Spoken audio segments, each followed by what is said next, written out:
নমস্কার দর্শক বন্ধু, শুরু করছি স্কন্দমাতার পূজা পদ্ধতি। নবরাত্রিক পূজার পঞ্চম রাত্রে মাতা শ্রী শ্রী স্কন্দমাতার পূজা হয়ে থাকে।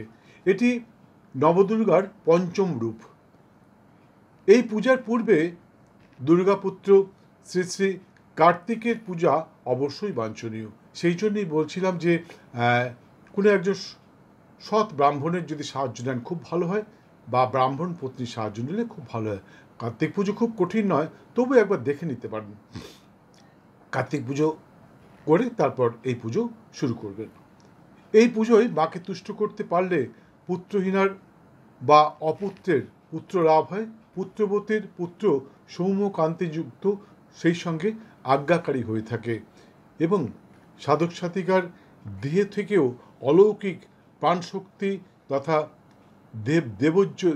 দিব্যজ্যোতি সৌম্যকান্তি প্রকাশিত হয়। আপনি ছবিতে নিশ্চয়ই দেখতে পাচ্ছেন মায়ের রূপ, বারবারই ভেসে উঠছে মায়ের রূপ। একটা কথা বলা বাঞ্ছনীয়, যে আসনটি আপনি দেখতে পাচ্ছেন সাদা কাগজের উপর, আর যে আসনের উপরে আপনি ঘট বসিয়েছেন, সেই আসনের যেখানে স্কন্দমাতা লেখা রয়েছে সেইখানে আপনি একটি পদ্ম বা জবা ফুল অবশ্যই দেবেন। আমি আগের ভিডিওগুলোতেও বলেছি, যদি ভুল হয়ে থাকে তাহলে আপনারা আবার মনে করে নেবেন। যা দেখছেন প্রতিটি নামের উপর প্রত্যেক দিন একটি করে জবা বা পদ্ম ফুল ওখানে মায়ের নাম করে ওখানে রেখে দেবেন, এবং মাকে আহ্বান জানাবেন, বলবেন, মা, হে মা, তুমি আমার এই পুজোয় অবস্থান ঘটাও, আমাকে সমস্ত মনস্কামনা পূর্ণ করো। আরেকটা কথা বলে দিচ্ছি, প্রতিদিন সংকল্প করবেন। সংকল্পহীন পুজো কিন্তু কখনোই সফল হয় না, তাই বারবার বলছি সংকল্প করে তারপর পুজো করবেন। যাই হোক, পুজোর দিনক্ষণ। স্কন্দমাতার পুজো আগামী 7ই অক্টোবর 2024 বঙ্গাব্দের 20শে আশ্বিন 1431 সোমবার রাত্রি 6টা 8 মিনিট থেকে রাত্রি 9টা 46 মিনিটের মধ্যেই আপনার স্কন্দমাতার পুজো সম্পূর্ণ করা অবশ্যই বাঞ্ছনীয়। মন্ত্র ওং ক্রিং গ্রিং ঘ্রিং কাং স্কন্দমাতায় নমো ওং। আবার বলছি, ও এম নয়, ও এন জি, ওং। Ring, HRING, ring, Kang, KANG, Kang স্কন্দমাতায় নমো ওং। আবার বলছি, ওং ঘ্রিং ঘ্রিং ঘ্রিং কাং স্কন্দমাতায় নমো ওং।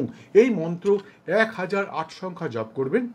যদি সম্ভব না হয়, যদি মনে হয় যে আপনার সময় হচ্ছে না, কম সময় পুজো করবেন, তাহলে কমসে কমপক্ষে 108 সংখ্যা অবশ্যই জপ করবেন, এবং তারপর কুচো গাঁদা ফুল সঙ্গে দোপাটি, এবং যদি সম্ভব হয় তাহলে একটি পদ্ম ফুলের পাপড়ি খসিয়ে নেবেন। একটি পদ্ম ফুল আনবেন এবং তার পাপড়ি খসিয়ে নেবেন, সেখানে 108টির অনেক বেশি পাপড়ি থাকে, সেটা ওই ফুলের সাথে মিলিয়ে নিয়ে ঘটের উপর ফুল আর নিবেদন করবেন। এতে গন্ধে পুষ্পে ওং হ্রিং ঘ্রিং ঘ্রিং কাং স্কন্দমাতায় নমো ওং এই মন্ত্র উচ্চারণ করে ঘটের উপর 108 সংখ্যা দেবেন, বা 108 বার ফুল আর্ঘ্য দেবেন।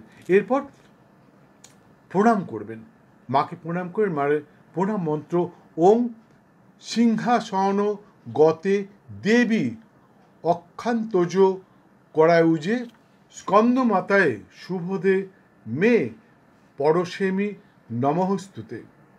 আবার বলছি, ওং সিংহাসনগতে দেবী অক্ষান্তজ করায়ুজে স্কন্দমাতেই শুভদে মে পরস্বামী নমস্তুতে। ধীরে ধীরে বললাম, ভেঙে ভেঙে বললাম, যাতে আপনারা বুঝতে পারেন।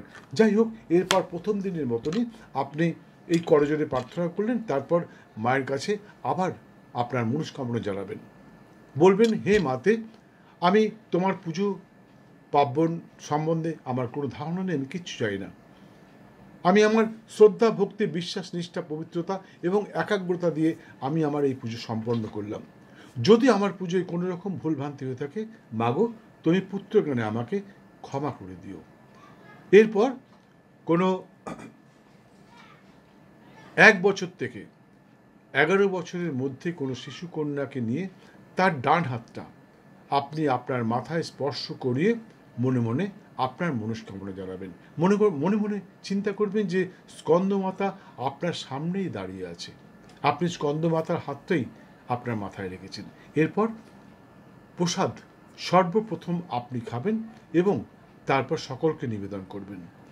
আর ওই শিশুকন্যাটিকে মন ভরে খাওয়াবেন। সে যেরকম খেতে চায় তাকে সেই রকমভাবে খাওয়াবেন এবং আরও একবার মায়ের কাছে ক্ষমা প্রার্থনা করবেন, বলবেন, হে মাতে, আমার এই পুজোয় যদি কোনো ভুলভ্রান্তি হয়ে থাকে তাহলে তুমি আমাকে ক্ষমা করো। এবং তার আগে আরেকটা কথা বলবেন যে, হে মাতে, আমি আমার শ্রদ্ধা, ভক্তি, বিশ্বাস, নিষ্ঠা, পবিত্রতা এবং একাগ্রতা দ্বারা তোমার পুজো করেছি। আমি নিশ্চিত তুমি আমার ভোগ সহ আমার পূজার্ঘ গ্রহণ করেছো। তুমি আমাকে আশীর্বাদ করো মাগো, আমার সমস্ত মনস্কামনা পূর্ণ করো। এরপরে দেখুন কাত্যায়নী। দেখুন এন্ড স্ক্রিনে কাত্যায়নীর নিশ্চয়ই থাম্বনেল ভেসে উঠেছে। আপনি কাত্যায়নীর সেই থাম্বনেল টাচ করলেই কাত্যায়নী পুজো সম্বন্ধে জানতে পারবেন। যদি আপনি এখন দেখতে না চান তাহলে কিছুক্ষণ পর কাত্যায়নীর পুজো পদ্ধতি আপনি দেখতে পাবেন। ভালো থাকুন, সুস্থ থাকুন, আপনার মনস্কামনা পূর্ণ হোক, মায়ের কৃপা লাভ করুন। জয় মা।